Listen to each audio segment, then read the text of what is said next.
Eh bien, bonjour à toutes et à tous. Nous sommes aujourd'hui le 17 janvier 2019.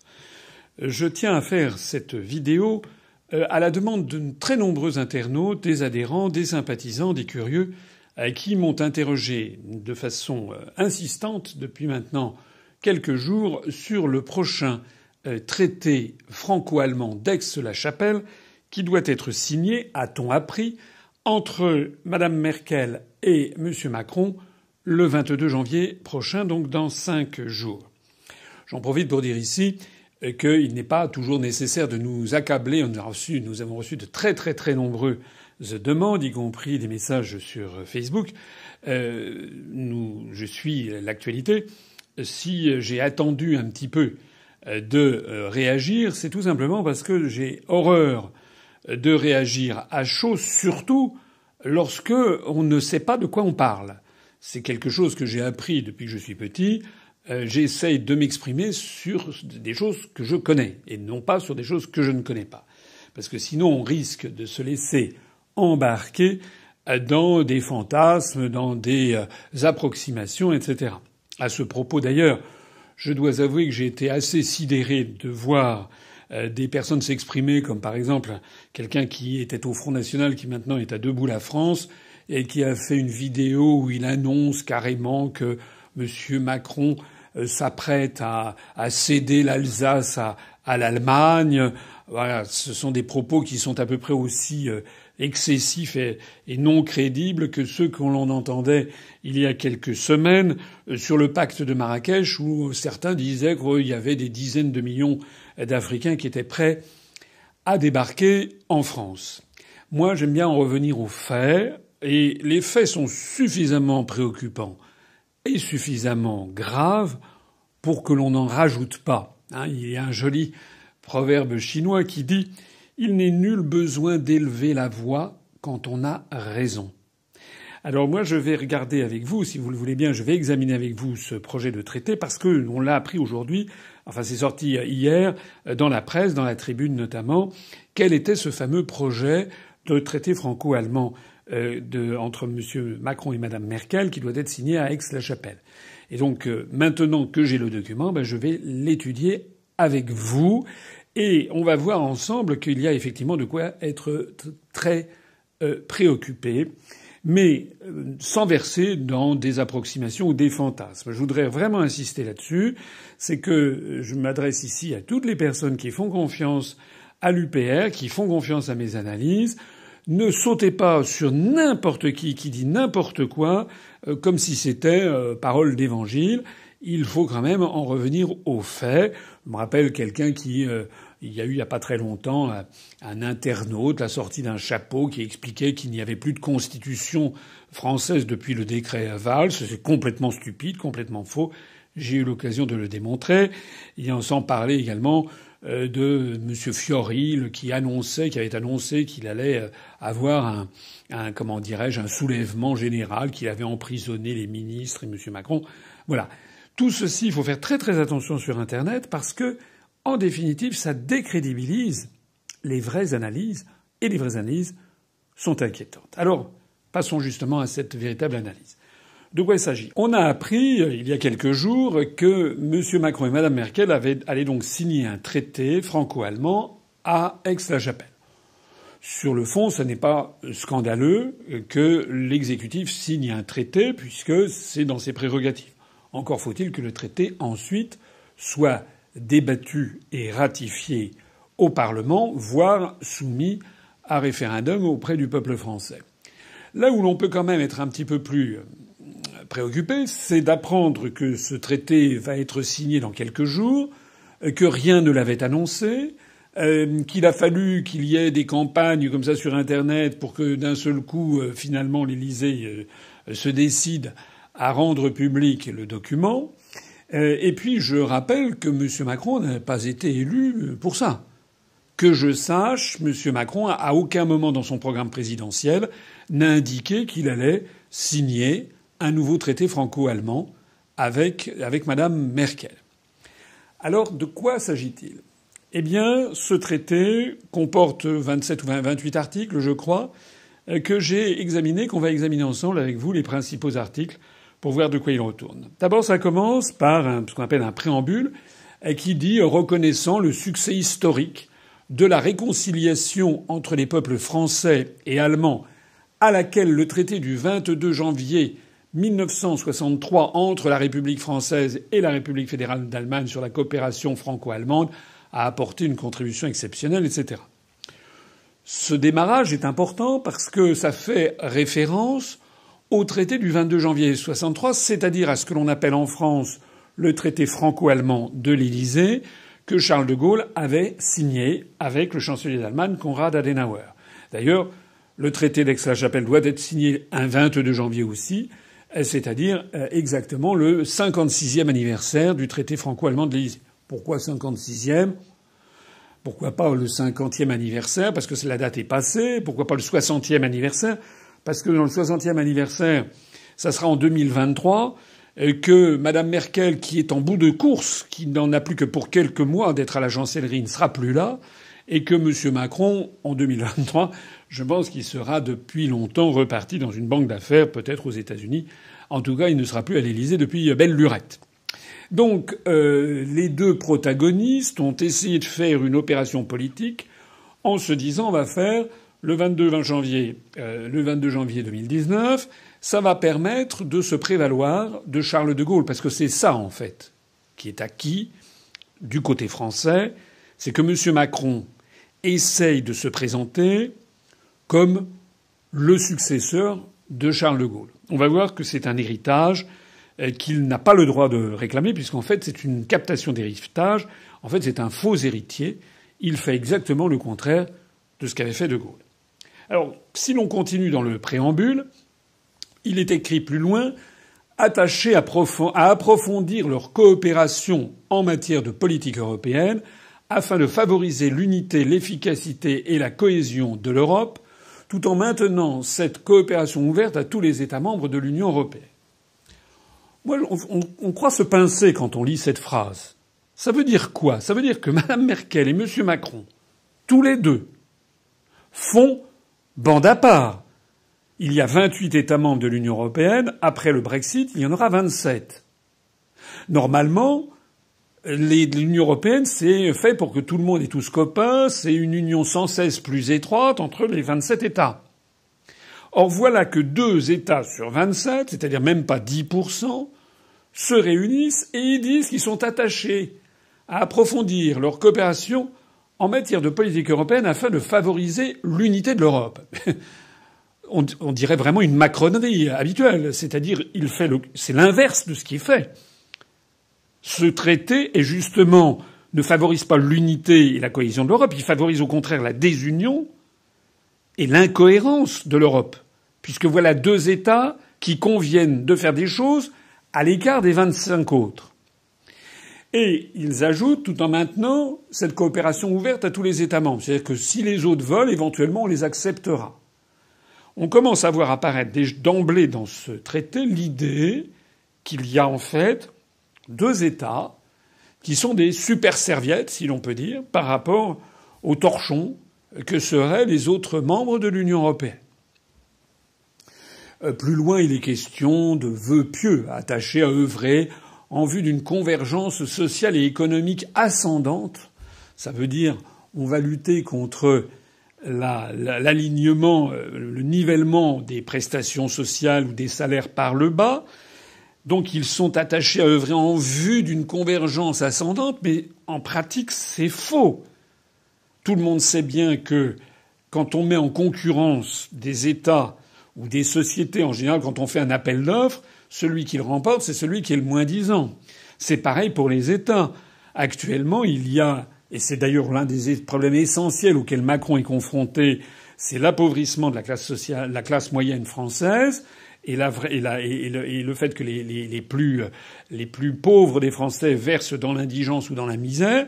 Tout ça parce qu'en fait, nous sommes entraînés par la construction européenne et par ailleurs par la libre circulation des mouvements de capitaux à aligner progressivement les conditions de salaire et de charges sociales. Nous sommes quasiment obligés de les aligner sur les pays les moins chers de l'Union européenne, voire sur les pays les moins chers du monde, comme la Chine ou le Bangladesh.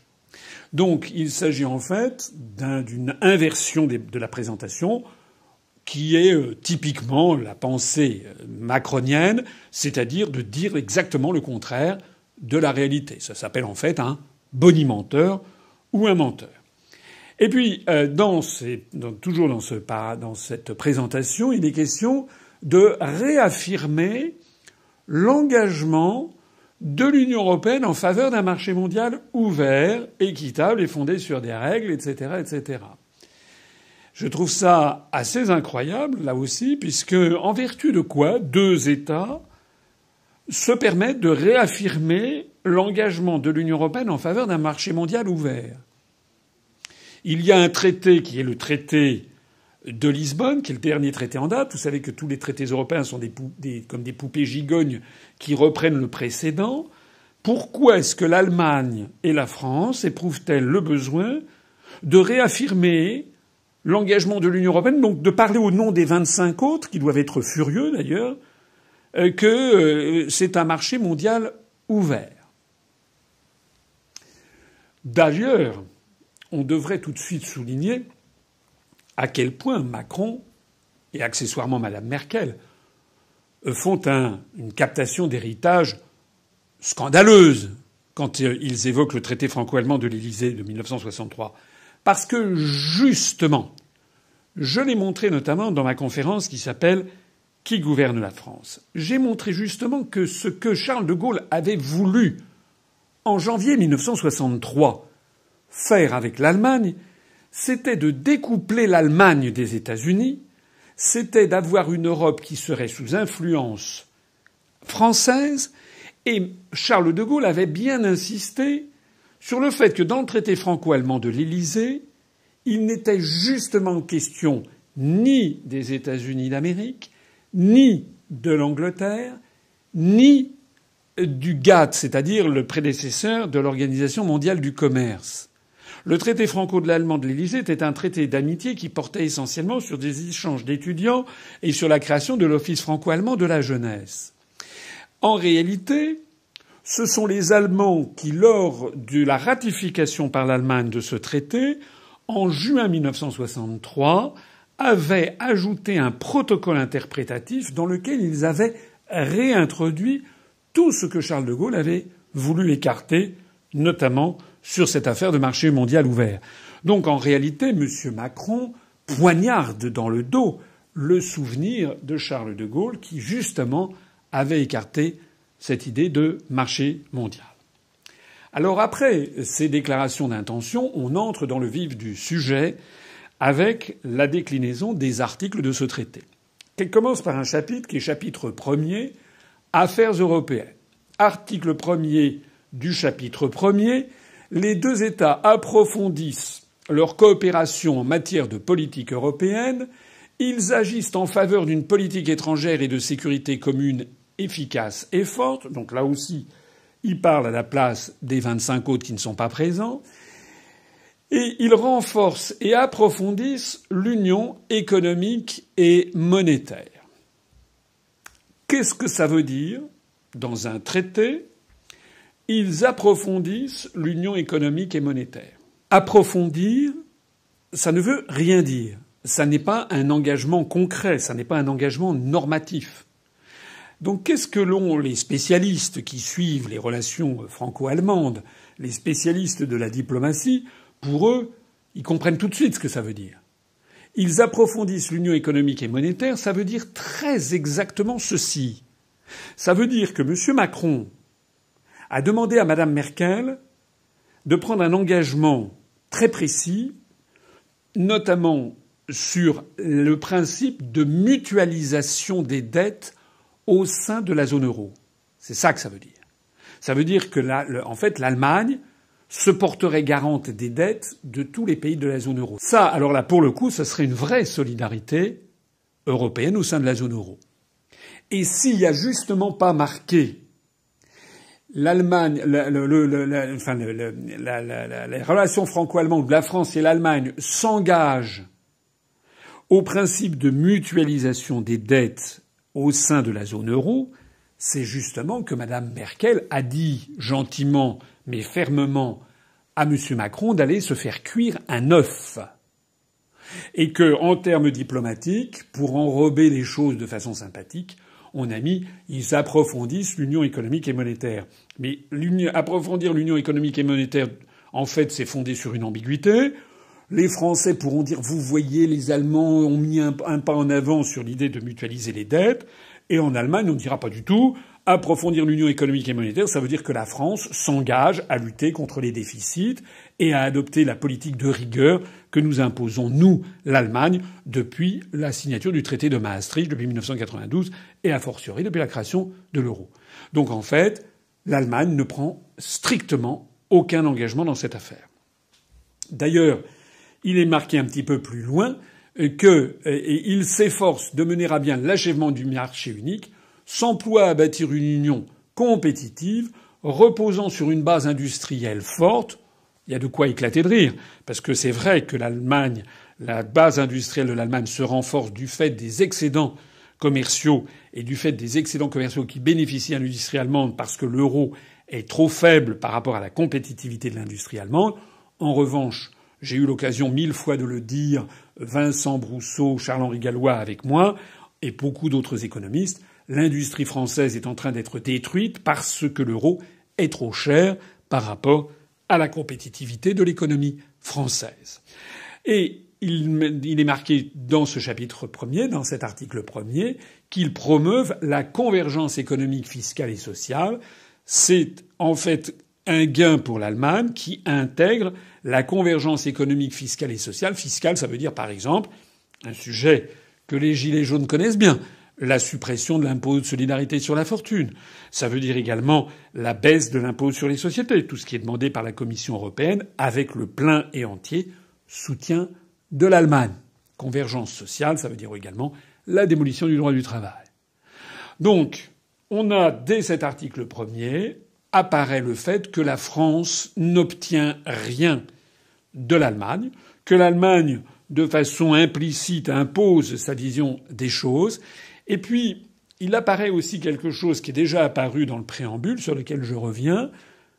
Pourquoi est-ce que la France devrait décider avec l'Allemagne de converger avec ce que dit l'Allemagne, plutôt que de signer un traité de cette nature avec l'Italie, ou avec l'Espagne, ou avec le Portugal, ou avec la Pologne?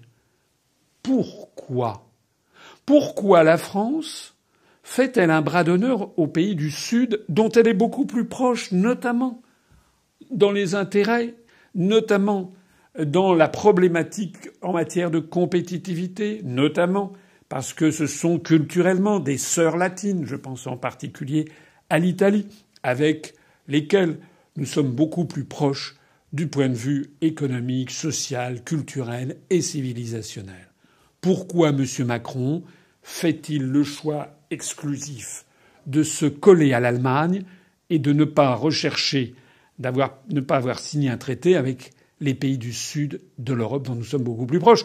Je le dis d'autant plus que beaucoup d'économistes, quand ils anticipent l'explosion de l'euro, un certain nombre d'entre eux ont dit peut-être un euro des pays du Sud englobant le Portugal, l'Espagne, la France et l'Italie pourrait être un peu plus viable. En réalité, ce qui ne marche pas, c'est le couple franco-allemand en matière monétaire. Voilà. M. Macron s'assoit sur la réalité. Après le chapitre 1er, il y a un chapitre 2. Le chapitre 2 s'appelle Paix, sécurité et développement.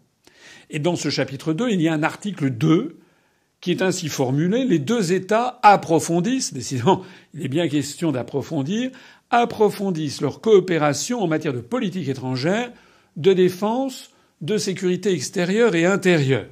Bon. Et ils se consultent afin de définir des positions communes sur toute décision importante concernant leurs intérêts communs. Moi, j'aimerais que l'on m'explique ce que sont les intérêts communs franco-allemands. J'aimerais. Honnêtement, j'aimerais. Je ne sais pas ce que c'est. Et on a des intérêts dans quoi? Dans Airbus, par exemple. Mais c'est pas des intérêts franco-allemands. Il y a aussi dans Airbus, faut-il le rappeler, le Royaume-Uni, les Pays-Bas, l'Italie, l'Espagne, qui est dans le consortium Airbus, ou pareil dans Arianespace. Moi, je sais, pour avoir accompagné jadis Jacques Chirac en Chine lorsqu'il avait été reçu par le président chinois Jiang Zemin, je me rappelle comment le président de la République française avait essayé de vendre à la Chine le TGV de Alstom aux Chinois, et comment le président chinois avait dit oui, mais vous m'embarrassez beaucoup parce que Monsieur Schröder, Gerhard Schröder, le chancelier allemand, est venu il y a 3 semaines pour me dire de ne surtout pas acheter le TGV français de chez Alstom, mais d'acheter l'ICE de chez Siemens. Nous n'avions pas des intérêts communs, nous avions des intérêts opposés.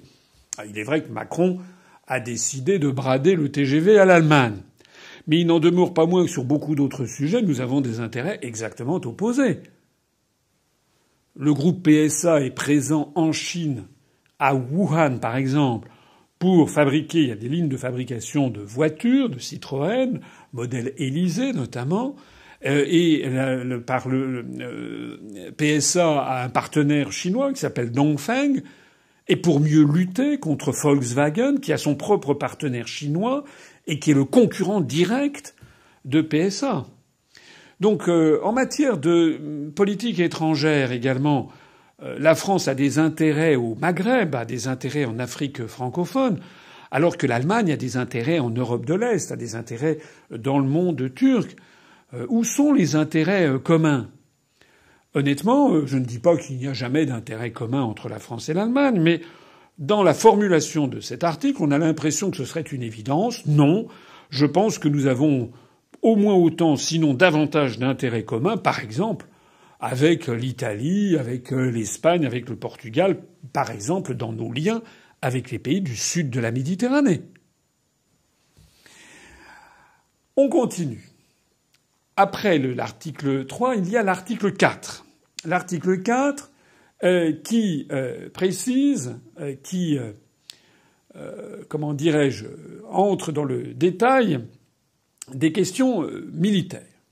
En particulier, des questions de sécurité. L'article 4 précise que les 2 États sont convaincus du caractère indissociable de leurs intérêts de sécurité et qui font converger de plus en plus leurs objectifs et politiques de sécurité et de défense.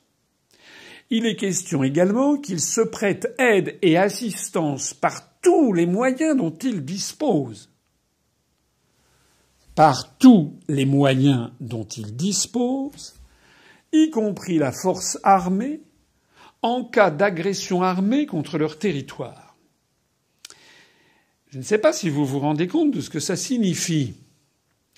En cas d'agression armée contre leur territoire, ça veut dire que s'il y avait une agression, par exemple, de la Pologne, ou de la Russie, ou de la Turquie, ou de Dieu sait qui, contre l'Allemagne, la France devrait prêter aide et assistance par tous les moyens dont elle dispose à l'Allemagne, donc, y compris la force armée, donc, si les mots ont un sens, donc la force nucléaire. Ça veut dire que, mine de rien, dans ce traité que les Français découvrent comme ça en catimini 5 jours avant qu'il soit signé, M. Macron, au détour d'une phrase, prend un engagement qui consiste à dire éventuellement, on vous prêtera l'arme nucléaire pour vous défendre.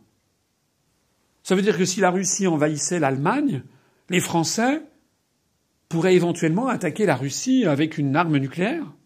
En tout cas, la formulation de cet article 4 ne l'exclut pas. Ça veut dire au passage que si on faisait ça, l'Allemagne et la France seraient vitrifiées dans les 10 minutes par les forces nucléaires russes. Est-ce que les Français sont vraiment prêts, décidés, à partager leur armement nucléaire avec l'Allemagne pour mourir pour les Allemands?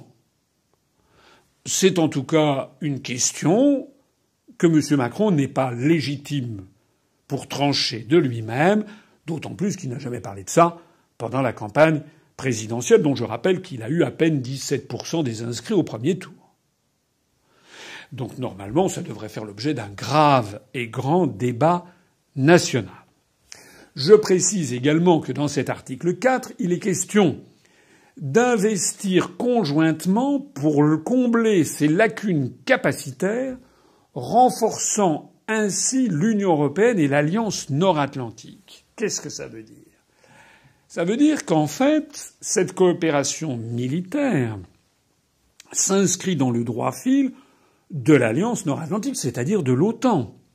C'est une nouvelle trahison fondamentale de la pensée de Charles de Gaulle et de la pensée qui avait animé le traité franco-allemand de l'Élysée du 22 janvier 1963, dont Macron, tel un escroc intellectuel, se prévaut, puisque justement, de même que Charles de Gaulle n'avait pas mentionné ni les États-Unis, ni le Royaume-Uni, ni le GATT, l'accord général sur les tarifs et le commerce, Charles de Gaulle avait bien pris soin de refuser la mention de l'OTAN, puisque justement la pensée gaullienne consistait à vouloir séparer l'Allemagne de la tutelle américaine. Je renvoie encore une fois à ma conférence Qui gouverne la France, qui est assez longue mais que vous trouverez sur Internet si vous voulez approfondir la question, à bien comprendre le sujet.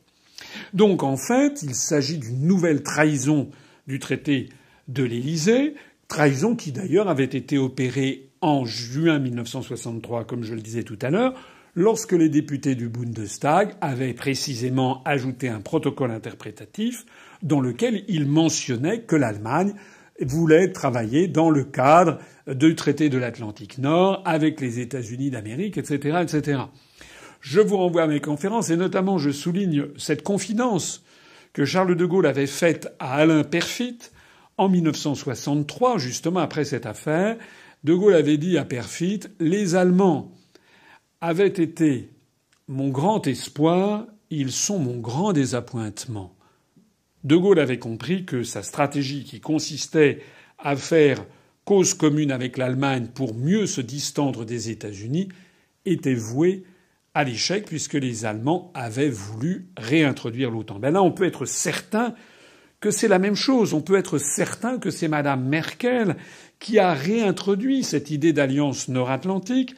Je rappelle, je l'ai déjà dit, notamment dans cette conférence, que en 2004, sauf erreur de ma part, Gerhard Schröder, le chancelier d'Allemagne, avait signé avec le président américain George W. Bush une alliance germano-américaine pour le XXIe siècle, das Deutsch-Amerikanische Bündnis für das 21. Jahrhundert, c'est comme ça qu'on dit en allemand, et que Madame Merkel, 2 ans après, était venue confirmer son accord. C'est-à-dire que, pour l'Allemagne, l'alliance avec la France est une alliance de seconde zone. À l'évidence, Macron n'a toujours pas compris. Macron croit que, dans ce qu'on appelle le couple franco-allemand, ce couple franco-allemand n'existe pas puisque pour l'Allemagne, il y a un couple germano-américain qui passe avant toute autre chose. J'ai déjà eu l'occasion d'expliquer pourquoi. Parce que les Américains sont des anglo-saxons. Anglo-saxons, ça veut dire anglo-saxon. Saxon, ça veut bien dire ce que ça veut dire. Ça veut donc dire des liens avec l'Allemagne.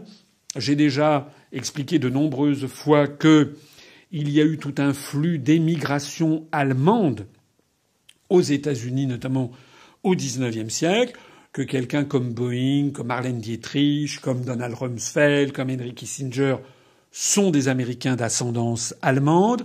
J'ai déjà expliqué qu'il y a, notamment dans les États du nord-centre des États-Unis, comme le Wisconsin, le Minnesota, le Montana, des fortes communautés d'origine allemande, parfois la moitié de la population.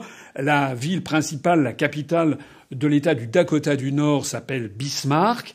Il y a donc des liens très étroits entre les Américains et les Allemands, ce que Macron, semble-t-il, ne comprend toujours pas. J'ajoute aussi d'ailleurs, ne l'oublions pas, et qu'il y a aussi des forces militaires américaines qui sont présentes sur le sol allemand encore aujourd'hui, et que donc l'Allemagne est un pays sous liberté surveillée. Voilà. En attendant, M. Macron trahit l'esprit du traité franco-allemand de l'Élysée dont il ose se prévaloir. Mais ce que je ne vois pas là-dedans, c'est qu'est-ce qu'apporte l'Allemagne en échange de cet engagement, ou peut-être, si l'on comprend bien l'article 4, la France apporterait son parapluie militaire français, et notamment son parapluie nucléaire. Qu'apporte l'Allemagne à cet engagement? Moi, je ne vois rien. Alors on poursuit. Il y a un troisième alinéa dans cet article 4 qui précise que les deux États s'engagent à renforcer encore la coopération entre leurs forces armées en vue d'instaurer une culture commune et d'opérer des déploiements conjoints. Ils intensifient l'élaboration de programmes de défense communs. Ils entendent favoriser la compétitivité et la consolidation de la base industrielle et technologique de défense européenne. Ils sont en faveur de la coopération la plus étroite possible entre leurs industries de défense sur la base de leur confiance mutuelle. Qu'est-ce que ça veut dire? Ça veut dire, si l'on comprend bien les mots, que la France s'apprête à apporter dans la corbeille de la mariée, eh bien, sa base industrielle et technologique. Dieu sait si en France nous avons des industries de défense qui sont, ou qui étaient, mais qui sont encore largement à la pointe. On a des grandes industries comme Thales, bien entendu, ou comme Dassault, qui sont parmi les meilleures au monde. Qu'apporte l'Allemagne? Et surtout, ce qui est extrêmement grave en la matière, c'est l'idée d'une coopération la plus étroite possible entre leurs industries de défense sur la base de leur confiance mutuelle. Je suis désolé de mettre les pieds dans le plat. D'ailleurs, nous l'avons déjà fait à l'UPR par un dossier remarquable de prémonition de Vincent Brousseau qui date de juillet 2017, il y a plus d'un an et demi, que je vous conseille d'aller lire sur notre site sur les Euronukes. Vincent Brousseau avait fait un article, un dossier très intéressant qui montrait qu'en définitive, la stratégie probable de l'Allemagne qui, après 1945, s'est vue interdire, et notamment après les règlements qui ont eu lieu dans les années 70-80, s'est vue interdire la possession de l'arme nucléaire. Mais en réalité, par le biais de cet article 4 de ce traité de Aix-la-Chapelle, on a le sentiment que, de la façon habituelle que font les diplomates, c'est-à-dire la stratégie du salami, tranche par tranche, l'Allemagne est en train d'acclimater l'idée qu'il est normal que la France non seulement protège l'Allemagne de façon avec sa force nucléaire, mais partage, coopère dans un climat de confiance mutuelle, partage en fait ses secrets industriels et technologiques, et y compris la force de frappe nucléaire. En définitive, les éléments se mettent en place pour que la France apporte, gratis, son armement nucléaire à l'Allemagne. Mais qu'est-ce qu'apporte l'Allemagne? On a vu tout à l'heure que l'Allemagne avait refusé de mettre le coût de la mutualisation des dettes. Qu'apporte l'Allemagne face à ces dons que M. Macron, je ne sais pas s'il est conscient de ce qu'il fait, j'espère qu'il est inconscient. S'il est conscient, c'est de la haute trahison. Mais s'il est inconscient, c'est à peu près aussi grave. Il est absolument inimaginable qu'un tel traité ne mentionne pas qu'il y a une force de frappe française, le domaine réservé de la souveraineté nationale, et qui n'est utilisé que pour assurer la souveraineté et l'indépendance nationale de la France. Et que ceci ne saurait se partager. Ou alors, il faudrait au minimum un référendum auprès des Français.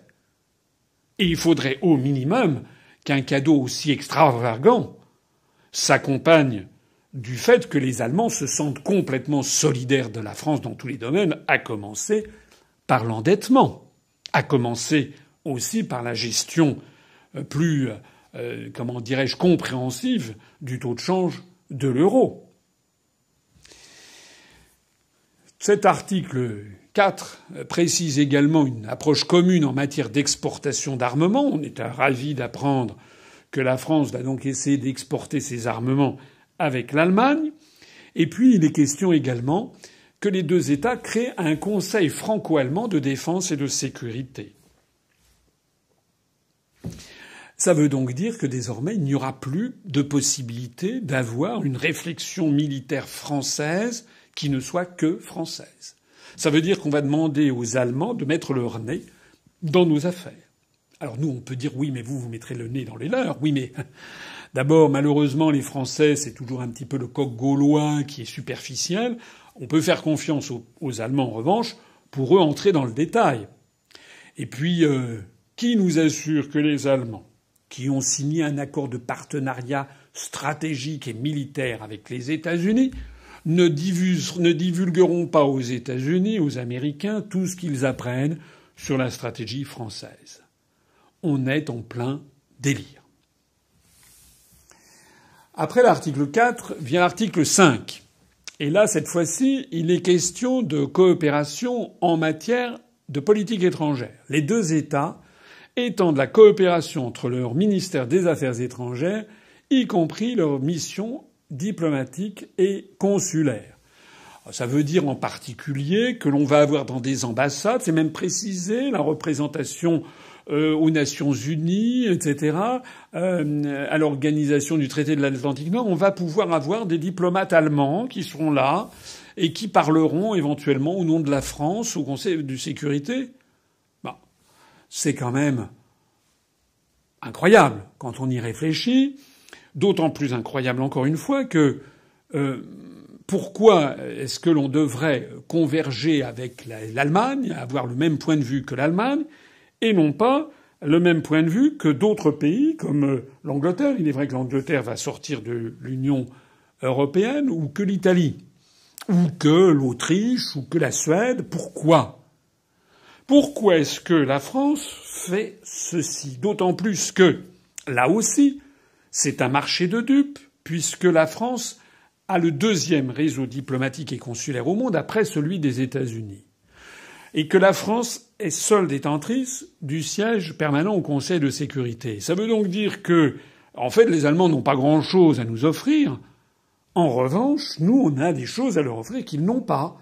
Des ambassades dans des pays où ils n'ont pas d'ambassade, ou bien une présence notamment au Conseil de sécurité des Nations Unies.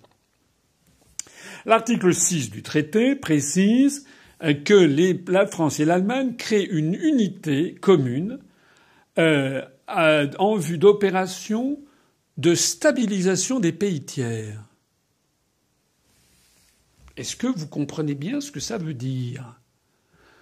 De stabilisation des pays tiers. Ça veut dire qu'on va intervenir militairement quand on estime qu'un État n'est pas stable. Et on va faire ça avec l'Allemagne. Donc, ça veut dire que, en matière de cette unité qui interviendra pour stabiliser des pays étrangers, eh bien, l'Allemagne pourra nous demander, par exemple, d'intervenir en Ukraine, et en vertu des articles précédents, nous serons amenés éventuellement à mettre en jeu notre arsenal nucléaire pour protéger l'Allemagne.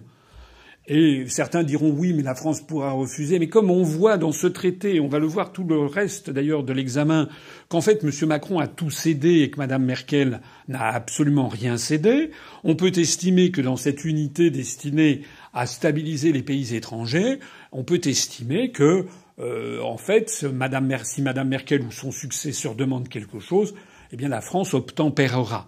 J'ajoute d'ailleurs au passage que même s'il est question dans ce traité que les deux pays sont en faveur de la Charte des Nations Unies et du droit international, c'est quand même extrêmement inquiétant de créer une unité en vue d'opérations de stabilisation des pays tiers. Parce que de deux choses l'une, soit ça se passe sous l'égide des Nations Unies, du traité de l'Organisation des Nations Unies, notamment des casques blancs. À ce moment-là, il n'y a pas de raison de faire une alliance particulière avec l'Allemagne. À ce moment-là, la France sera placée sous un commandement onusien et l'Allemagne pourra éventuellement mettre aussi des soldats. Donc cette phrase ne sert à rien. Soit cette phrase vise à intervenir militairement France et Allemagne en se passant du vote au Conseil de sécurité de l'Organisation des Nations Unies, auquel cas il viole le droit international. Dans tous les cas, cette phrase sent extrêmement mauvais. Et puis après ça, il y a l'article 7 qui concerne la politique étrangère. L'article 7 est ainsi rédigé. Les deux États s'engagent à établir un partenariat de plus en plus étroit entre l'Europe et l'Afrique. Alors déjà, il parle au nom de l'Europe. Il parle donc au nom des 25 autres États membres de l'Union européenne qui vont découvrir, comme nous le découvrons nous-mêmes, ce traité, et qui seront évidemment extrêmement mécontents du procédé. Mais surtout, ce que je note, c'est que les deux États s'engagent à établir un partenariat entre l'Europe et l'Afrique. Mais qui apporte quelque chose dans la corbeille de la mariée? C'est la France, qui a une grande influence en Afrique, en Afrique du Maghreb, un petit peu au Moyen-Orient aussi, mais en Afrique stricto sensu, au Maghreb, et évidemment dans toute l'Afrique francophone, où la langue française se développe beaucoup. Qu'est-ce qu'apporte l'Allemagne? Rien. Zéro. L'Allemagne, après le congrès de Berlin, en 1883, je crois, avait obtenu quelques maigres colonies, qui étaient le Togo, une partie du Cameroun, et puis une partie de Tanganyika sur la côte est et en Afrique australe, ce qu'on appelait le sud-ouest africain, qui est aujourd'hui la Namibie. Mais je rappelle que ça n'a pas duré longtemps, puisqu'en 1918, l'Allemagne a perdu toutes ses colonies. Et donc, le Togo a été donné à la France. Le Cameroun a été partagé entre la France et l'Angleterre. Le sud-ouest africain a été rattaché à l'Afrique du Sud sous domination anglaise. Et le Tanganyika également. Donc la France apporte sur un plateau son influence en Afrique. Et qu'est-ce qu'apporte l'Allemagne? Rien.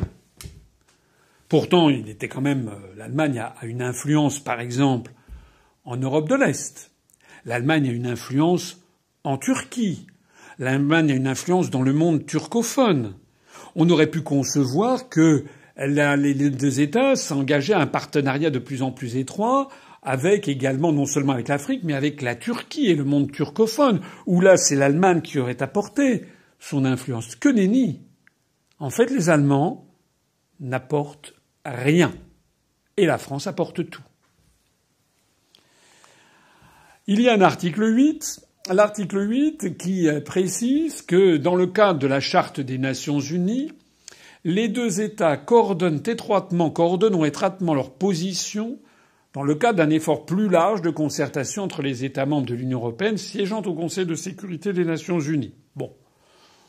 À la limite, ça mange pas trop de pain puisque ça figurait déjà dans le traité de Maastricht où il était bien précisé que les États membres de l'Union européenne qui étaient membres par ailleurs du Conseil, membres permanents du Conseil de sécurité, ce qui visait en fait le Royaume-Uni et la France, devaient s'abstenir d'avoir des positions différentes des autres pays membres de l'Union européenne. Disons que là, ça renforce l'engagement de la France vis-à-vis de l'Allemagne.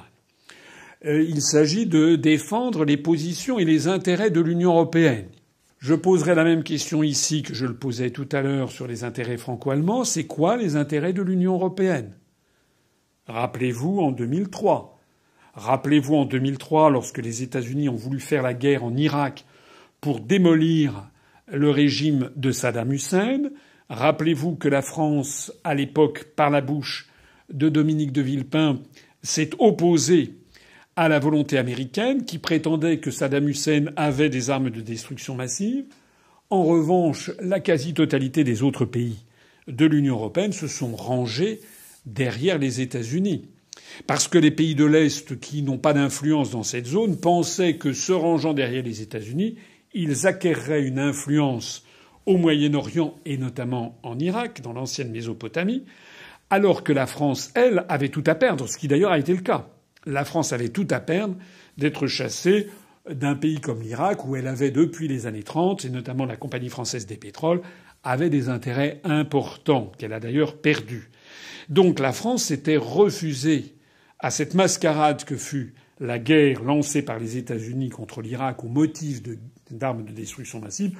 Je dis mascarade parce que le secrétaire d'État, Colin Powell, le secrétaire d'État américain en personne, 6 mois après, a reconnu ce que la France avait dit, c'est-à-dire que Saddam Hussein, en réalité, ne détenait aucune arme de destruction massive.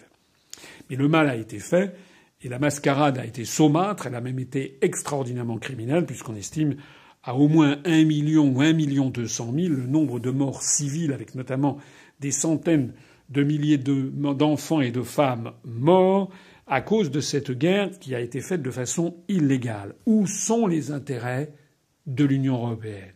Et d'ailleurs, qu'est-ce que c'est que cette façon de raisonner les intérêts de l'Union européenne? La France, vous savez quelle est ma position, quelle est notre position à l'UPR. La France, au troisième millénaire, doit être porteuse de paix mondiale. Elle ne doit pas défendre particulièrement les intérêts de l'Union européenne. Je ne vois pas pourquoi la France défendrait spécialement les intérêts de la Bulgarie, de l'Estonie, plutôt que les intérêts de pays qui nous sont très chers et très proches, notamment culturellement, comme le Québec, la Suisse, le Vietnam, le Liban, le Maroc, le Sénégal, le Gabon, Madagascar et tous les pays de la francophonie. Et puis, le pire est à venir. Dans cet article 8, il est précisé l'admission de la République fédérale d'Allemagne en tant que membre permanent du Conseil de sécurité des Nations unies est une priorité de la diplomatie franco-allemande. Alors là, les bras vous en tombent. Les bras vous en tombent. Ça veut dire quoi? Ça veut dire que la France, qui est membre permanent du Conseil de sécurité des Nations unies, et dont objectivement l'intérêt n'est absolument pas que l'Allemagne le soit également. Je rappelle que si l'Allemagne n'est pas membre du Conseil de sécurité des Nations unies, c'est parce que l'Organisation des Nations unies a été créée en 1945 avec la charte de San Francisco. C'était les Nations unies contre les puissances de l'Axe, contre l'Allemagne, contre le Japon, contre l'Italie. C'est d'ailleurs la raison pour laquelle l'Allemagne, les deux Allemagnes, ont été interdites d'entrer aux Nations unies. Entre 1945, 46, 47, 48, 49, 50, etc., toutes les années 50, toutes les années 60, l'Allemagne était interdite d'être aux Nations unies. Le Japon a pu entrer en 1955, 10 ans après la création des Nations unies. L'interdiction qui était faite a été levée par le Conseil de sécurité, notamment par un accord entre les États-Unis et l'Union soviétique. L'Italie a dû entrer à peu près à la même époque. Mais l'Allemagne, il a fallu attendre 1973. De mémoire, c'était au mois d'octobre 1973, pour que les deux Allemagnes de l'époque, l'Allemagne de l'Ouest, sous domination américaine, et l'Allemagne de l'Est, sous domination soviétique, puissent entrer l'une et l'autre aux Nations unies. Et elles rasaient les murs. Voilà maintenant que la France se fait le porte-parole pour donner son siège permanent au Conseil de sécurité des Nations unies. Ce qu'il faut bien savoir, c'est que le siège au Conseil de sécurité des Nations unies, c'est ce qui fait de la France une grande puissance. Il y a deux choses qui font de la France une grande puissance. Son armement nucléaire et son siège de membre permanent au Conseil de sécurité des Nations unies. C'est ce qui fait saliver la plupart des grands pays du monde, et en particulier l'Allemagne. Ces deux atouts, ce sont les deux joyaux de la couronne France. Deux joyaux que Charles de Gaulle nous a légués, puisque c'est grâce à de Gaulle que la France, dans la charte de San Francisco, a été reconnue comme faisant partie des puissances victorieuses de l'Axe. C'est grâce à de Gaulle que nous avons le siège permanent, et c'est grâce à de Gaulle que nous avons la force de frappe, même si elle avait été lancée, les études et les premiers travaux avaient été lancés sous la 4e République, c'est quand même de Gaulle qui l'a poussé en avant jusqu'à avoir une bombe thermonucléaire et à faire donc de la France l'un des pays très rares à disposer de cette force de frappe nucléaire, ce qui fait de la France une grande puissance. Les Allemands, effectivement, sont privés des deux. Les Allemands, leur objectif central, c'est de pouvoir avoir les deux pour dominer, notamment la France. Et voilà que M. Macron est là à le céder, les deux, en catimini, en quelques jours, sans que personne ne s'en offusque. Alors évidemment, certains diront « Mais non, mais vous comprenez, le siège au Conseil de sécurité, la formulation est arabiscotée, On dit simplement que la France œuvrera pour que l'Allemagne ait un siège de membre permanent. Et je connais suffisamment la musique de nos diplomates français pour savoir qu'il y a une énorme hypocrisie derrière, puisque ce que disent les diplomates, j'en ai entendu plus d'un, me dire mais non, mais tout ça c'est en fait pour enfumer les Allemands, c'est parce que de toute façon, pour que l'Allemagne ait un siège permanent au Conseil de sécurité, il faudrait modifier la charte des Nations Unies, ça c'est tout à fait exact. Il faut donc modifier ce traité, le traité de la charte des Nations Unies. Donc ça veut dire qu'il y a au moins les 2/3 des États il faut d'abord obtenir le feu vert du Conseil de sécurité des Nations Unies.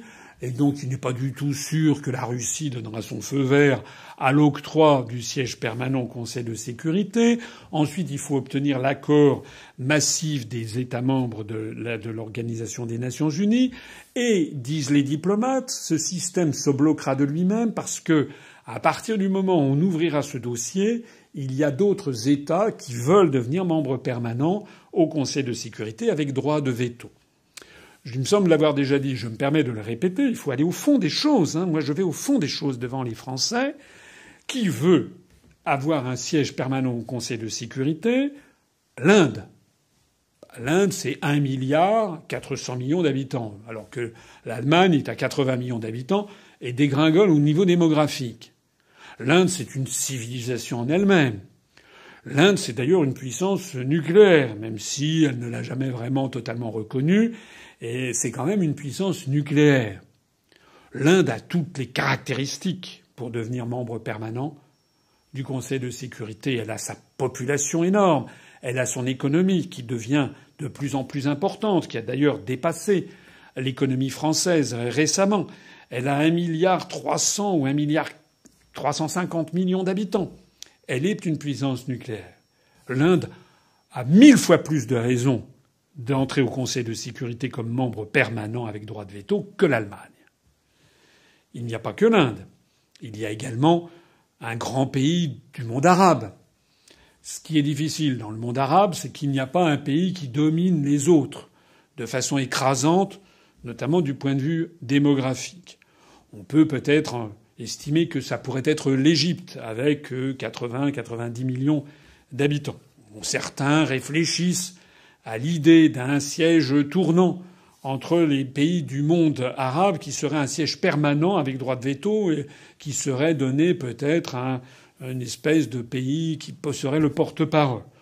Évidemment, ouvrir ça, c'est ouvrir la boîte de Pandore.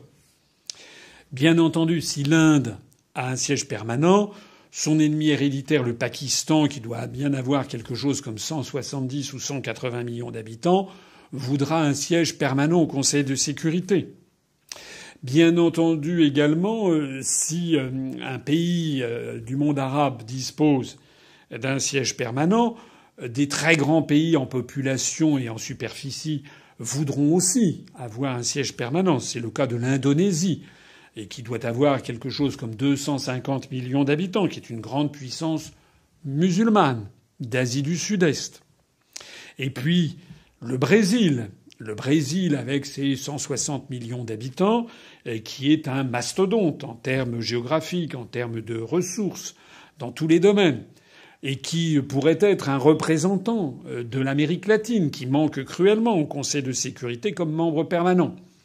Mais comme le Brésil est lusophone, c'est-à-dire parle le portugais, bien entendu, le Mexique, qui a à peu près 100 millions d'habitants, se verrait bien avoir aussi un siège permanent représentant l'Amérique latine hispanophone. Et puis, n'oublions pas également l'Afrique, et en particulier l'Afrique noire, avec un géant comme le Nigeria, par exemple, qui doit compter quelque chose comme 130 ou 140 millions d'habitants. Le Nigeria, qui pourrait être le porte-parole au Conseil de sécurité des pays d'Afrique noire, et je ne parle même pas de l'Afrique du Sud, qui est le pays le plus développé de l'Afrique. Tout ceci pour dire qu'un certain nombre de diplomates pensent que le système est tellement enchevêtré, il y a tellement de volonté, de désir des uns et des autres d'avoir un siège au Conseil de sécurité, et je n'ai pas mentionné le Japon, mais qui, en tant que troisième ou quatrième, troisième économie mondiale, a aussi son mot à dire. Les diplomates disent ne vous en faites pas, en fait c'est une fausse fenêtre. Eh bien moi je dis non. Je dis non parce que on ne sait jamais de quoi l'avenir est fait. Ça n'est pas bien d'ailleurs de traiter ses amis en leur mentant. Moi je souhaite que la France ait de très bonnes relations avec l'Allemagne, mais je ne souhaite pas qu'on leur dise on va tout faire pour que vous ayez le siège permanent au Conseil de sécurité en pensant in petto. En réalité, court toujours, tu ne l'auras jamais. Ça s'appelle se moquer des gens. Et moi, ce que je crains beaucoup, c'est que, tranche par tranche, la France ayant cédé sur ce document, dans quelques années, on nous dise, écoutez, on va faire une réforme. À l'évidence, la France et l'Allemagne s'entendent tellement bien que la France va céder son siège à l'Allemagne et qu'on va faire un siège franco-allemand ou un siège européen. On ne peut pas dire que je n'aurais pas prévenu les Français. Je parle de cette affaire depuis au minimum 2011. Je vous invite à aller regarder ce que je disais déjà lors de la présentation du programme présidentiel que j'avais fait en décembre 2011. Je crois que je parlais déjà de cette affaire de siège au Conseil de sécurité il y a 8 ans bientôt. Donc ça veut dire qu'il y a bien anguille sous roche. J'ai déjà eu l'occasion de le signaler. Monsieur Olaf Scholz, qui est le vice-chancelier d'Allemagne, a demandé publiquement. Et ça veut dire que la France est prête, en définitive, à apporter son siège au Conseil de sécurité ou à laisser entendre que ce serait possible. Mais qu'est-ce qu'apporte l'Allemagne ? Article après article, je montre tout ce que la France cède. Je n'ai rien vu de significatif que l'Allemagne apporte. Après l'article 8, il y a l'article 10 qui précise que les deux États rapprochent leurs systèmes éducatifs grâce au développement de l'apprentissage mutuel de la langue de l'autre. On est dans une hypocrisie totale. Tout le monde sait bien qu'en France, l'apprentissage de l'allemand s'effondre. Ça n'est rien par rapport à l'apprentissage du français en Allemagne qui a quasiment disparu. Quiconque se rend en Allemagne de nos jours découvrira que la population allemande parle spontanément en américain. Donc, l'avantage dans cette affaire est faible. J'ajoute, et je ne veux pas être offensant à l'égard de nos amis allemands, mais que au XXIe siècle, honnêtement, ça ne sert pas à grand-chose d'apprendre l'allemand. Je le dis d'autant plus que moi, c'est la deuxième langue après la langue anglaise que j'ai apprise étant au lycée. Mais force est de reconnaître que lorsque l'on va en Allemagne, tout le monde ou presque parle l'anglo-américain. Mieux encore, si vous essayez de parler l'allemand, qui n'est pas une langue facile. Moi, je suis allé plusieurs années dans une famille en Bavière. Je garde d'ailleurs des souvenirs très amicaux de ces liens avec cette famille qui était à Regensburg, qu'on appelle Ratisbonne en français, qui est en Bavière, entre Munich et Bayreuth. Eh bien, c'est une langue difficile. Et si vous allez en Allemagne, que vous essayez un peu de parler en allemand, très rapidement, vous tombez sur des gens qui se mettent à vous parler en anglo-américain. Je ne pense pas que ce soit une priorité absolue que de développer l'apprentissage de l'allemand en France. En tout cas, c'est à développer, mais moi je pense qu'il devrait développer bien davantage l'apprentissage du russe, qui est en pleine déshérence, ce qui est un tort. La Russie est un très grand pays, avec 150 millions d'habitants, 2 fois plus que l'Allemagne. C'est la première ou deuxième puissance militaire. C'est un pays en plein renouveau. C'est le plus grand pays du monde. On devrait avoir au moins autant de jeunes Français qui apprennent le russe que de jeunes Français qui apprennent l'allemand en deuxième langue. Et puis je n'oublie pas le chinois. La Chine est d'ores et déjà devenue, en parité de pouvoir d'achat, la première économie mondiale. C'est le pays le plus peuplé du monde. Et savoir parler le chinois, comprendre comment ça fonctionne la langue chinoise et l'écriture chinoise, même si on n'arrive pas à un niveau de très grande expertise, eh bien, ça ouvre l'esprit et ça forme l'esprit, ça ouvre l'esprit des jeunes Français aux civilisations d'Extrême-Orient, qui sont là où se passe de plus en plus l'actualité, l'innovation du monde. Tout le monde sait que lorsque j'ai vécu moi-même au Japon, j'avais appris un peu, j'arrivais à lire et à écrire 400 idéogrammes japonais, enfin qu'on appelle les kanji, qui viennent des idéogrammes chinois, plus les syllabaires katakana et hiragana. Il serait normal qu'il y ait beaucoup de jeunes Français qui apprennent le chinois, qui apprennent le japonais, qui apprennent le russe, qui apprennent le portugais. À la limite, il y a des Français d'origine portugaise qui le parlent, plutôt que l'allemand, qui l'allemand n'est pas une langue. Pourquoi pas également le danois? Je n'ai rien contre les Danois, ou d'apprendre également le néerlandais. Enfin, ça fait partie de ces langues qui sont des langues tout à fait respectables et que je respecte, mais qui objectivement ne doivent pas être une priorité. Alors que la langue française, je l'ai déjà expliqué plusieurs fois, j'y reviens, est la langue actuellement la 6e ou 7e langue la plus parlée au monde. Et au cours des années qui viennent, elle va accroître son influence, puisque en l'an 2000, il y avait 190 millions de locuteurs en français. Aujourd'hui, en 2019, on estime qu'il y en a 250 millions. Et si les tendances se poursuivent, notamment grâce à la très forte natalité en Afrique francophone, doublée du fait que dans l'Afrique, dans les pays d'Afrique qui se développent, de plus en plus de jeunes basculent dans la modernité. La modernité, c'est Internet, c'est Google, c'est eBay, c'est Facebook, c'est Amazon, etc. Or, sur ces grands vecteurs qui formatent l'opinion mondiale, eh bien, la langue française est d'ores et déjà la 2e, 3e ou 4e langue. De jeunes Africains, de plus en plus, basculent à la langue française. Donc, la langue française et la langue allemande n'ont pas le même statut. Et c'est encore une fois un cadeau que nous faisons à l'Allemagne que de mettre les deux langues sur le même plan. Après le chapitre 3 figure le chapitre 4 qui parle de la coopération régionale et transfrontalière.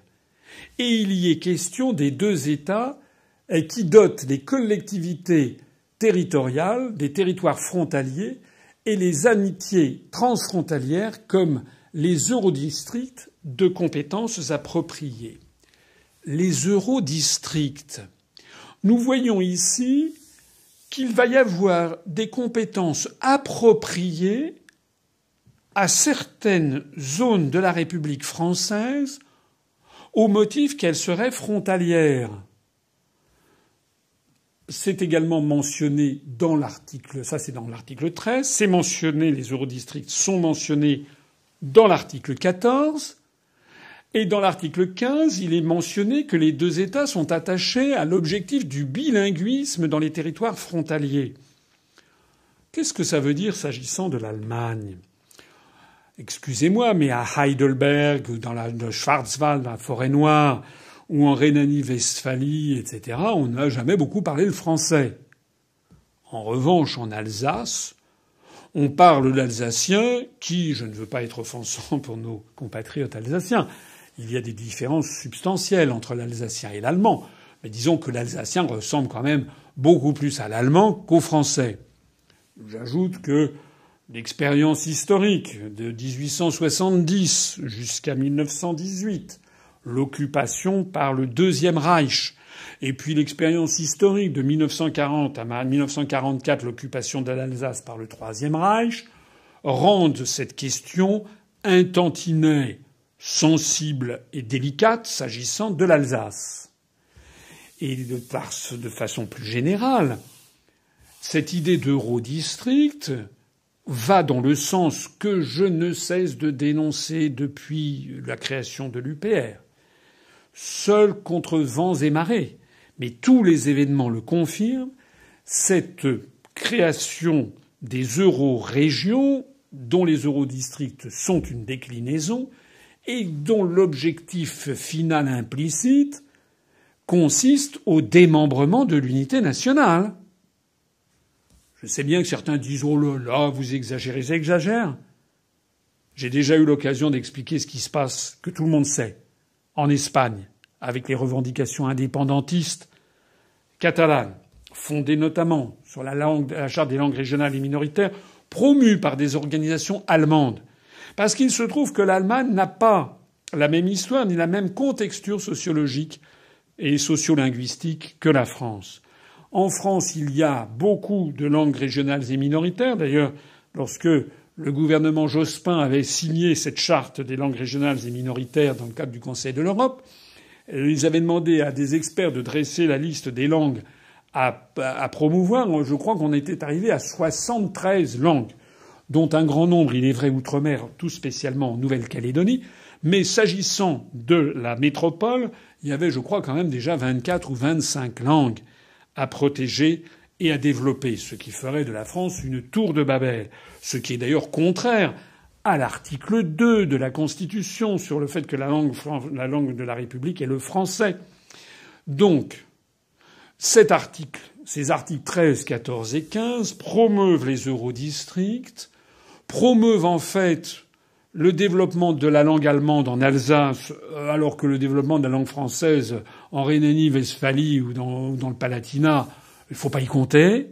Donc la France, encore une fois, apporte dans la corbeille de la mariée beaucoup plus que ce que l'Allemagne apporte, qui n'est à peu près rien. Accessoirement, l'Allemagne a déjà une structure fédérale. C'est un pays de formation récente. Il a fallu attendre 1870, 1871, notamment la proclamation du Deuxième Reich dans la Galerie des Glaces en présence de Guillaume de Hohenzollern, du roi de Prusse, et du chancelier Bismarck. C'est un pays dans lequel une république fédérale avec des Länder qui parlent tous la même langue. Il n'y a pas des minorités linguistiques extraordinaires en Allemagne, à la différence de la France. Donc aller dans ce sens avec les eurodistricts et avec le développement des langues régionales, c'est en fait aller vers la consolidation du modèle allemand et vers la destruction de la République française. Enfin, il y a l'article 20 qui précise que les deux États approfondissent l'intégration de leurs économies afin d'instituer une zone économique franco-allemande dotée de règles communes avec une harmonisation bilatérale de leur législation, notamment dans le domaine du droit des affaires. Là aussi, les bras vous en tombent. On n'est déjà pas suffisamment normalisé par Bruxelles au niveau des 27 États qu'il va falloir en plus de ça se coller complètement à l'Allemagne.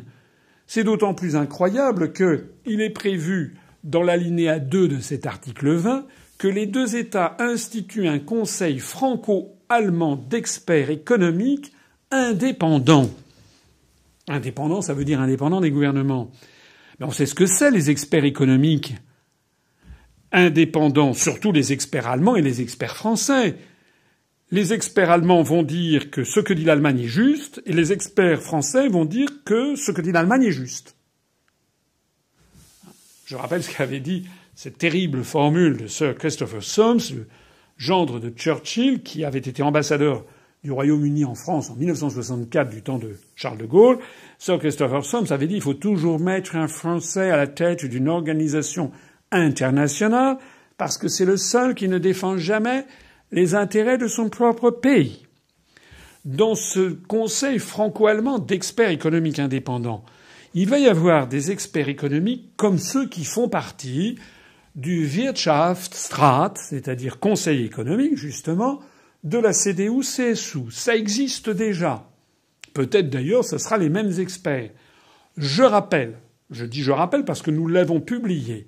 Nous avons fait un article spécialement là-dessus, notamment grâce à Vincent Brousseau, qui suit au jour le jour ce qui se passe en Allemagne. Le Wirtschaftsrat, c'est-à-dire le conseil économique du parti au pouvoir, la CDU, a demandé expressément au gouvernement allemand, bien entendu, de refuser toute mutualisation des dettes de la zone euro. Je renvoie à ce que je disais tout à l'heure. Mais de surcroît, a demandé à l'Allemagne de mettre un coup d'arrêt au système dit Target 2, c'est-à-dire au système qui accepte sans aucune limitation l'arrivée de créances sur les banques centrales des pays du Sud, et demander désormais qu'il y ait des collatéraux, c'est-à-dire des garanties réelles, des sûretés réelles sur ces transferts. Je vous renvoie à ce dossier, un petit peu technique. Il faut simplement savoir que ça veut dire que les élites allemandes, des élites économiques allemandes, du monde économique, qui sont représentées notamment à Francfort, notamment l'un de leurs vecteurs essentiels d'information, c'est la Frankfurter Allgemeine Zeitung, ça veut dire le journal généraliste de Francfort, la FAZ, qui est un peu l'équivalent du Financial Times à Londres, eh bien, dans la Frankfurter Allgemeine Zeitung, il y a en permanence l'idée qu'il faut mettre un terme à Target 2 et l'idée qu'il va falloir sortir de l'euro, que les pays du Sud ne sont pas fiables et ne sont pas viables. Ça veut dire que M. Macron se place avec cet article 20 complètement pieds et poings liés sous la tutelle économique de l'Allemagne. Alors que notre intérêt, si l'on veut rester dans le cadre européen, vous savez que ça n'est pas ce que nous proposons, puisque ça n'est pas viable, mais l'intérêt minimum de la France serait au contraire de faire alliance avec l'Italie, avec l'Espagne, avec le Portugal, pour faire un bloc latin où il y aurait à peu près, je ne sais pas, pratiquement, je calcule comme ça rapidement, quelque chose qui ne serait pas loin sans doute des 180 millions d'habitants. Et les 180 millions d'habitants qui seraient plus de 2 fois ou 2 fois et demi la population de l'Allemagne, ça, ce serait un intérêt pour peser face à l'Allemagne. Pas du tout. M. Macron le refuse. Enfin, je terminerai cet examen de ce traité d'Aix-la-Chapelle. J'ai été long, mais précis et argumenté. Et là, je mets au défi le décodeur du Monde, etc., de venir nous chercher des poux. Il y a enfin un chapitre 6 qui traite de l'organisation, dans lequel un article 23 grave dans le marbre l'idée d'un Conseil des ministres franco-allemand, et un article 24 qui précise qu'un membre du gouvernement d'un des deux États prend part. Quand on dit prend part, ça veut dire c'est obligatoire. Il prend part, ça veut dire, ce n'est pas peut prendre part sur invitation. Prend part, ça veut dire qu'il s'invite de son propre chef, une fois par trimestre, au moins, et en alternance au Conseil des ministres de l'autre État. Ça veut dire qu'à la limite, on peut avoir le vice-chancelier d'Allemagne qui, tous les 3 mois, vient pointer son museau pour écouter ce qui se dit au Conseil des ministres français. Mais c'est dingue. D'autant plus qu'on peut être à peu près certain que lui travaillera ses dossiers, aura minutieusement, alors que, si ça se trouve, Monsieur Macron enverra je ne sais pas qui, Madame Schiappa, parce que ça sera chic d'avoir une femme, Madame Schiappa qui ira au Conseil des ministres franco-allemands, ou peut-être finalement Dieu sait ce que Monsieur Macron nous réserve, peut-être qu'il nommera un de ces jours Monsieur Alexandre Benalla ministre des Finances ou ministre de l'Intérieur, et que ça sera peut-être Monsieur Benalla qui ira. On croit rêver. Non seulement on croit rêver, on croit cauchemarder plutôt. Mais moi, ce sur quoi je voudrais insister une nouvelle fois, c'est sur ce que pense, en ce moment même où je parle, le président du Conseil italien et les 2 vice-présidents du Conseil. Ce que pense le Premier ministre espagnol, le Premier ministre néerlandais, le Premier ministre belge, ce que pense le Premier ministre et le président de la République polonais, ce que l'on pense à Stockholm, à Helsinki, à Dublin, ce que pense le président de la République de Roumanie, ce que l'on pense le président de la République et le Premier ministre tchèque. Qu'est-ce qu'ils pensent quand ils lisent ça? Ils ne peuvent y voir qu'une seule chose. C'est le fait que la France est sous complète domination et fascination à l'égard de Berlin, et que la France devient complice de l'hégémonie allemande au sein de l'Union européenne. J'ai montré déjà plusieurs fois comment dans l'ensemble des pays d'Europe, et tout particulièrement dans l'Europe du Sud, l'Allemagne fait l'objet de réactions de très forts rejets de la part des populations. En Italie, on taxait l'Allemagne de Quarto Reich, c'est-à-dire le 4e Reich. En Grèce également. Or, je ne parle pas, bien entendu, des relations entre M. Tsipras, le traître Tsipras, et Mme Merkel. Je parle de la population. Allez parler des Grecs aux Allemands et des Allemands aux Grecs. Allez parler de l'Allemagne en Italie, en Espagne, au Portugal, et même en France d'ailleurs. Encore une fois, moi je suis pour la paix. J'ai de l'admiration pour l'Allemagne, qui est une grande civilisation. Je parle un peu l'allemand, je suis allé souvent en Allemagne. Je pense, comme le pensait Charles de Gaulle, qu'il faut que la France ait des très bonnes relations avec l'Allemagne. Mais dire avoir de bonnes relations, c'est des relations d'égal à égal. Ça n'est certainement pas des relations de soumission dans tous les domaines. Puisque, au bout du compte, quand on voit tout ça, on s'aperçoit que M. Macron, en fait, cède tout et n'obtient rien. Est-ce qu'il a obtenu la mutualisation des dettes de la zone euro, qui ferait peser le fardeau de l'endettement public de tous les pays sur tous les pays, et notamment sur l'Allemagne? Évidemment pas. L'Allemagne a dit nein. Est-ce qu'il a obtenu que l'Allemagne mette à profit son audience en Europe de l'Est, son audience en Ukraine, son audience même en Russie, son audience dans les pays turcophones et en Turquie? Pas du tout. Il n'est question que de l'influence française en Afrique. Est-ce qu'il a obtenu un geste, par exemple, en matière de gestion de la zone euro, de gestion plus simple, un peu plus laxiste? Pas du tout. Monsieur Macron a-t-il obtenu en matière de droits des personnes? Il faut le savoir, des problèmes cruels qui concernent les couples divorcés franco-allemands et notamment les enfants de couples divorcés. C'est un peu un détail, bien sûr, mais en termes consulaires, ça n'est pas un détail. En termes consulaires, il y a beaucoup de couples franco-allemands divorcés. Or, l'Allemagne a une législation qui fait que, systématiquement, c'est le conjoint allemand qui a la garde des enfants. Ce qui crée des drames. C'est un peu un détail, peut-être pour la grande majorité des Français. Pour les concernés, ça n'est pas un détail. A-t-il, M. Macron, obtenu un geste? Rien du tout.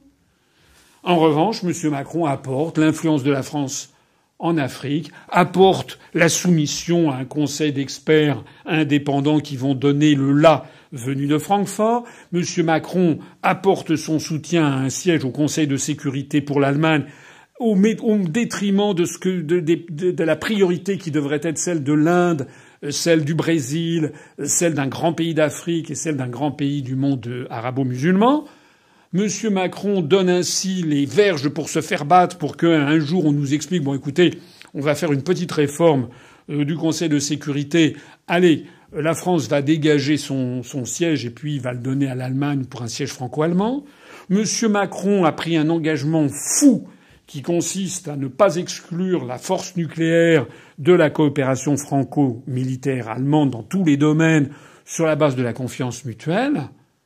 En réalité, M. Macron est en train de signer un document qui est absolument scandaleux, qui doit absolument être rejeté par la représentation nationale, et que l'on ne nous dise pas derrière les portes capitonnées de l'Assemblée, mais ne vous en faites pas, ce document ne sert à rien. C'est le discours habituel que l'on nous sert de la même façon qu'on nous l'a servi au moment du pacte de Marrakech sur le fait que ça n'est pas contraignant, etc., etc. Je terminerai d'ailleurs cet examen par le chapitre 7, les dispositions finales, l'article 27 et l'article 28. L'article 27 est un mensonge historique.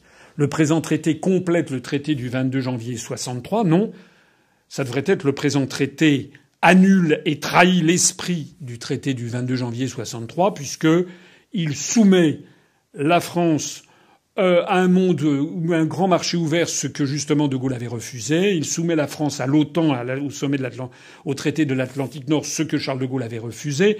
Il soumet la France dans tous les domaines à l'influence allemande, ce que Charles de Gaulle avait refusé. Le traité de 63 visait en fait à mettre l'Allemagne sous influence française, disons le mot. Le traité que s'apprête à signer M. Macron vise à soumettre la France à l'influence allemande. Voilà la réalité de la situation. Et j'ajoute, ça n'est pas tout à fait un détail, que l'article 28 précise que les deux États s'informent de l'accomplissement des procédures nationales requises pour l'entrée en vigueur du présent traité, que le présent traité entre en vigueur à la date de réception de la dernière notification, c'est-à-dire les principes de ratification, mais je note qu'il n'y a pas d'article 29 et qui préciserait comment on dénonce ce traité. C'est-à-dire que M. Macron nous refait le coup du traité de Maastricht. On sait que M. Attali avait expliqué il y a quelques années dans une réunion publique qu'il avait été décidé exprès de ne pas mettre de clause de sortie du traité de Maastricht pour ne pas donner de mauvaises idées. C'est peut-être M. Attali, d'ailleurs, qui a donné le même conseil à M. Macron, puisque M. Macron est à la ramasse dans tous les domaines. Il cherche en permanence quelqu'un qui puisse essayer de sauver son quinquennat. Et donc, il n'y a pas lieu là-dedans de trouver un article de dénonciation. Alors, je rassure quand même les personnes qui m'écoutent.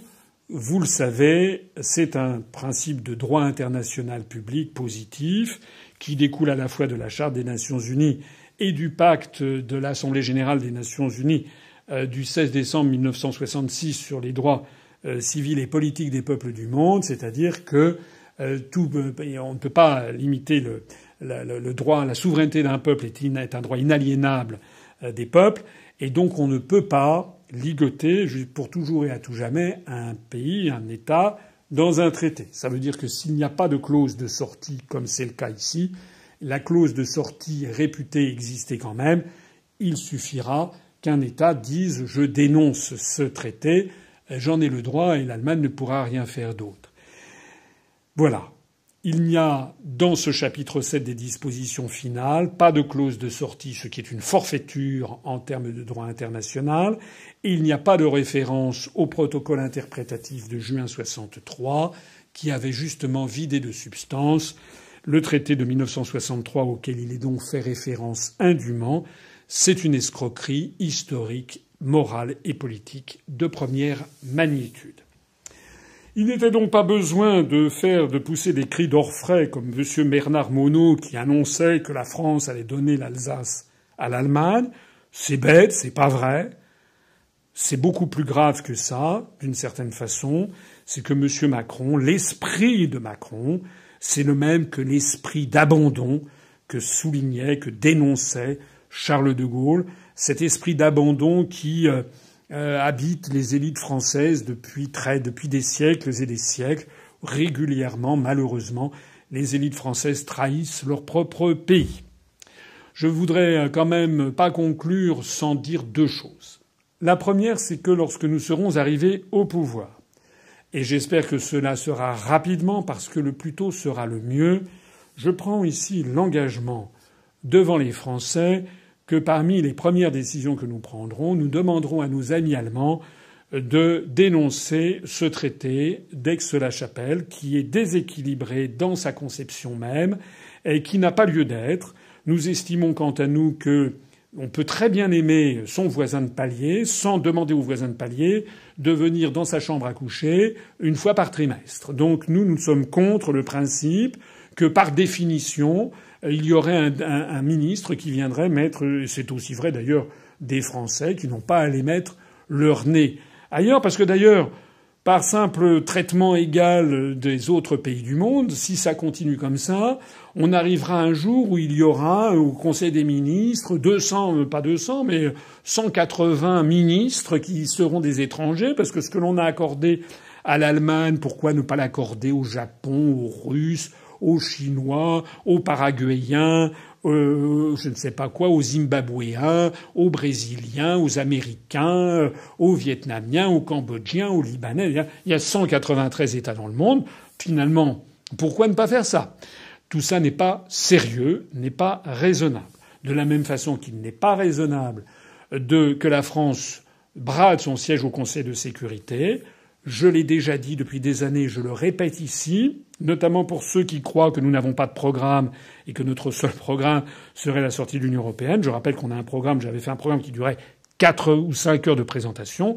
Je rappelle que s'agissant du Conseil de sécurité, nous avons décidé que nous l'inscririons que dans la Constitution française un siège incessible et que nous en ferions bénéficier, si possible, non pas l'Allemagne, mais les pays de la francophonie, parce qu'une langue développe une vision du monde, et tout ceci dans les cas, pas systématiquement, mais dans les cas, où l'on pourrait, dans le cadre d'une assemblée de la francophonie que je veux redévelopper, où l'on pourrait avoir des positions communes qui soient établies sur les grands sujets internationaux du moment. De la même façon, la force de frappe nucléaire doit servir à sanctuariser le sanctuaire national et n'a pas à être mis à la disposition des uns et des autres.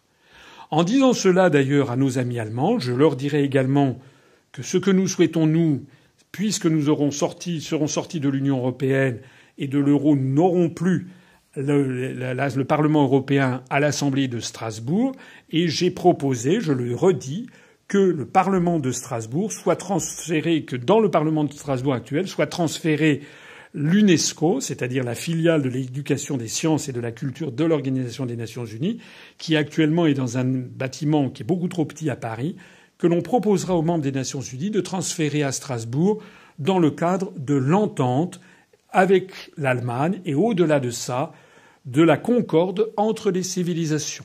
Je n'ai pas de souhait plus cher que de bien m'entendre avec nos amis allemands.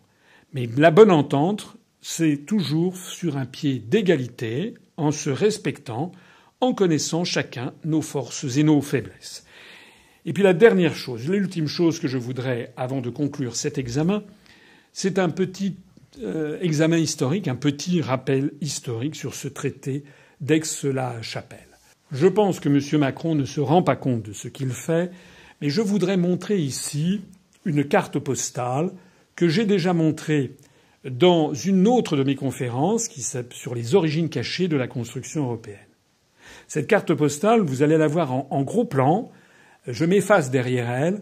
Elle date de 1942. Elle était vendue à l'exposition La France européenne au Grand Palais dans le Paris de l'occupation. Et cette exposition avait été organisée par les troupes d'occupation, l'armée d'occupation nazie à Paris. Et il s'agissait de fêtes commémoratives du 12e centenaire, puisque les Allemands avaient invoqué le fait que 1942, c'était le 1200e anniversaire de 742, 742 étant la date de naissance probable de Charles le Grand, Carolus Magnus, de ce roi franc que l'on appelle Charlemagne, dont le royaume était un royaume médiéval, avec en fait il y avait des terres qui lui appartenaient en propre, d'autres qui appartenaient à certains de ses vassaux, qui payaient auprès de lui ce que l'on appelait un hommage lige, et donc ce territoire couvrait à peu près la France actuelle, pas tout entier, le nord de l'Italie et une partie, l'actuelle Belgique et Pays-Bas, et une partie de l'Allemagne. En 1942, les Allemands occupant la France, l'Allemagne hitlérienne, avaient voulu vendre l'occupation aux Français, voulu rendre sympathique l'occupation aux Français, en disant que l'Allemagne voulait, en fait, non pas asservir la France, mais voulait bâtir l'Europe. Et c'est la raison pour laquelle il y avait des manifestations qui étaient organisées sur la France européenne et la nouvelle Europe. Je renvoie encore une fois à ma conférence qui s'appelle Les origines cachées de la construction européenne. Et vous voyez sur cette carte postale qui était vendue donc à cette exposition en 1942, on voit à gauche Saint-Denis, statue de Charlemagne érigée dans la basilique par Napoléon Ier, puisque c'est Napoléon Ier qui avait fait ériger ça dans le sanctuaire, l'ossuaire des rois de France, des dirigeants de la France. Et puis à droite, vous avez une représentation du tombeau de Charlemagne dans la cathédrale d'Aix-la-Chapelle, là avec un lustre qui représente la Jérusalem céleste. Et il y a un siège en marbre qui est censé être le trône de Charlemagne. Et ce qui est intéressant, c'est la carte qui est au centre, qui montre un empire de Charlemagne très largement étendu, qui était moins grand que ça. Et ce qui est encore plus intéressant, c'est ce qui figure en bas. Et nous allons faire un petit zoom sur la présentation qui en est faite en bas. Qu'est-ce qu'on lit ? On y lit « L'Empire européen de Charlemagne ». Notez bien que ceci a été écrit par les services de la Propagandastafel, donc du service de propagande de l'Allemagne hitlérienne.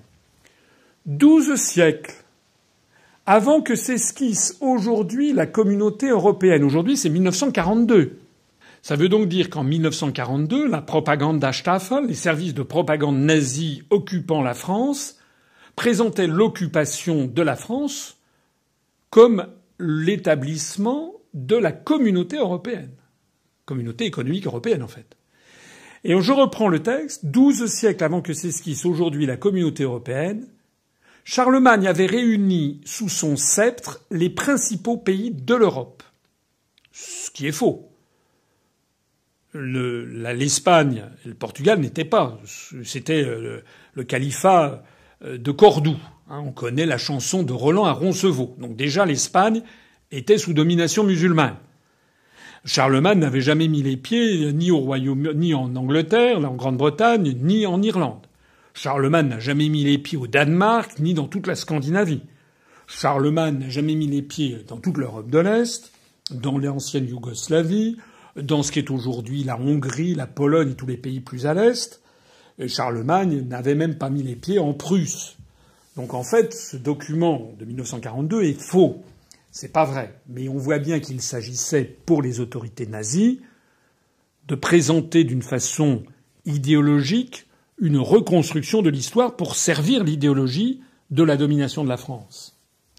Et il est écrit toujours dans ce texte de 1942, son empire, l'empire de Charlemagne, n'était ni allemand, ni français, il était européen. C'est un mensonge. C'est en fait un anachronisme. Jamais, au grand jamais, Charlemagne a prétendu que son empire était européen. Charlemagne a prétendu recréer l'empire romain d'Occident en l'an 800. Il est allé le jour de Noël, le 25 décembre 800, se faire couronner par le pape Léon III, et qu'il a couronné empereur romain d'Occident parce que Charlemagne était en bisbille, était jaloux, si l'on peut dire, de l'empereur de Byzance, dont les terres arrivaient jusqu'à l'actuelle Croatie, et donc étaient tangentes avec certaines des terres sous domination de Charlemagne, du côté de l'Istrie ou de l'actuelle Slovénie. Et donc Charlemagne entendait bien être empereur, puisqu'il avait au sud-ouest la péninsule ibérique qui était sous l'emprise du califat de Cordoue et donc sous l'emprise du monde musulman. Et au sud-est, il avait l'emprise de l'Empire byzantin. Donc Charlemagne avait voulu recréer à son profit l'Empire romain d'Occident qui avait disparu en 476 après Jésus-Christ, lorsque le chef ostrogoth Odoacre avait déposé à Rome le dernier empereur romain qui s'appelait Romulus Augustule. Mais revenons à ce document de 1942. Son empire n'était ni allemand ni français, il était européen. Après sa mort, ce premier essai d'Union européenne, c'est écrit en 1942 par les nazis. Ce premier essai d'Union européenne était détruit et durant près de 1000 ans, les nationalismes s'entrechoquèrent dans un esprit de rivalité. Là aussi, les bras vous en tombent. C'est toujours très intéressant de s'intéresser à l'histoire. Voilà que la propagande hitlérienne en 1942 expliquait aux Français que Charlemagne avait été le premier à vouloir une Union européenne, que malheureusement ça n'avait pas réussi à cause des nationalismes, et que heureusement, grâce à Adolf Hitler, c'était la fin des nationalismes et c'était la fin de l'esprit de rivalité. Voilà. Et tout ceci était signé Aix-la-Chapelle. Ça n'est d'ailleurs pas pour rien qu'il y a le prix Charlemagne qui est accordé chaque année à Aix-la-Chapelle aux grands Européens de l'année. Ce prix Charlemagne qui a d'ailleurs été donné parmi ses attributaires à Walter Hallstein, le premier président de la Commission européenne, Walter Hallstein, dont on sait désormais de façon sûre, depuis la publication de d'un ouvrage savant en Allemagne qui s'appelle Walter Hallstein, ein Wegbereiter Europas, c'est-à-dire un défricheur de l'Europe, Walter Hallstein, qui a été non seulement le juriste d'Adolf Hitler, qui a posé les premières bases de la construction de l'Europe nouvelle avec Mussolini. Mais Walter Hallstein, qui était recteur de l'université de droit, de la faculté de droit de l'université de Rostock, Walter Hallstein, qui était membre du Parti national socialiste, on le sait de façon certaine maintenant, avec la carte numéro 310 212, dont le scan a été présenté dans l'ouvrage dont je parlais à l'instant. Walter Hallstein, qui a été le principal rédacteur du traité de Rome, Walter Hallstein, qui a signé le traité de Rome le 25 mars 1957, à côté de Konrad Adenauer. Walter Hallstein, contre lequel s'est battu Charles de Gaulle. La crise de la chaise vide de 1965, c'était justement contre le plan de Walter Hallstein. Ce prix Charlemagne a non seulement été donné à Walter Hallstein, mais il a été donné aux grands Européens de l'année, notamment a été donné à des présidents américains. Je pense en particulier en l'an 2000 à Bill Clinton. Le prix Charlemagne a été donné à l'euro. Le prix Charlemagne a été donné l'année dernière à Emmanuel Macron. Le prix Charlemagne, en fait, c'est un prix donné par la municipalité d'Aix-la-Chapelle, bien entendu, avec la bénédiction du gouvernement allemand. En fait, il ne s'agit pas du grand Européen de l'année, il s'agit en fait de celui qui a contribué à asseoir la prééminence de l'Allemagne sur le continent européen. Pour toutes les raisons qui viennent d'être ici exposées, je considère quant à moi que le traité d'Aix-la-Chapelle est une nouvelle félonie à laquelle se livre M. Macron, que c'est une 14e raison pour lancer la procédure de destitution de ce sinistre personnage, que nous allons encore et toujours demander aux députés et aux sénateurs de faire leur devoir. Je rappelle que nous avons la liste de tous les députés, de tous les sénateurs et de leurs réponses. Je rappelle notamment que tous les députés du Front National et tous les députés de la France Insoumise refusent de lancer la procédure de destitution, ce qui interdit de faire connaître aux médias nationaux et aux médias internationaux la liste entière de ces, en fait, violations de la Constitution française, et celle-ci qui en est une nouvelle, puisqu'il s'agit de rien moins que de haute trahison. Nous allons continuer notre combat. Je vous demande à toutes et à tous de faire circuler cette vidéo. C'est une vidéo sérieuse qui va au fond des choses, qui n'est pas susceptible d'être brocardée comme étant une fake news, puisqu'au contraire, j'ai décortiqué devant vous patiemment quasiment tout le traité en question. Il est de votre devoir d'informer vos amis, vos collègues, votre famille, vos voisins. Je m'adresse ici aux gilets jaunes. Que les gilets jaunes qui m'écoutent, et que plus généralement tous les Français qui m'écoutent, comprennent bien que même si cela paraît technique, si cela paraît lointain, si un traité franco-allemand leur paraît quelque chose d'international qui ne concerne pas leur vie quotidienne, c'est en réalité dans ce genre de décision-là que résident tous les germes des désastres à venir, comme actuellement la situation française est désastreuse du fait du traité de Maastricht et de tout ce qui a suivi.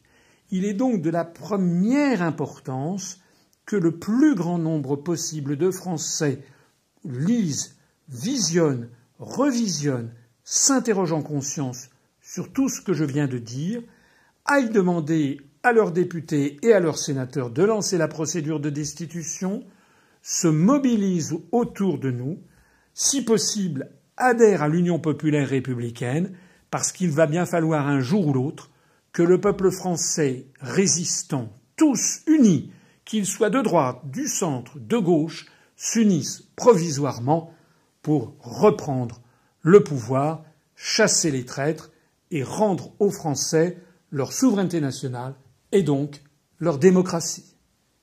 Vive la République et vive la France.